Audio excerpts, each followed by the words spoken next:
تو قرآن کہتا ہے اشداء علی الکفار رحماء بینہم، یہ جتنے صحابہ تھے حضور کے، آپ علیہ السلام پر ایمان لانے والے، ساروں کی پہچان یہ ہے کہ یہ کافروں کے خلاف بڑے سخت تھے، آپس میں بڑے رحم دل تھے۔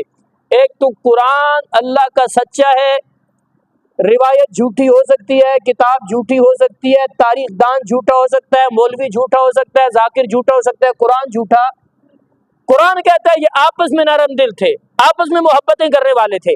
راوی کہتا ہے، ذاکر کہتا ہے، مولوی کہتا ہے، تاریخ کہتی ہے، مورخ کہتا ہے، کتاب کہتی ہے، فلاں کتاب میں لکھا ہے جی، فلاں مورخ نے لکھا ہے، فلاں بڑے علامے نے لکھا ہے کہ جناب ان کی آپس میں جی دشمنیاں تھیں اور آپس میں اختلافات تھے اور آپس میں جنگیں تھیں اور فلاں تھا فلاں تھا۔ وہی قرآن کہہ رہا ہے رحماء بینہم، آپس میں نرم دل تھے۔ جب قرآن کہہ رہا ہے تو ہم قرآن کو اول مد نظر رکھیں گے، باقی ساری چیزیں قرآن کے مقابلے میں ہم اس کو ماننے کے لیے تیار نہیں ہے۔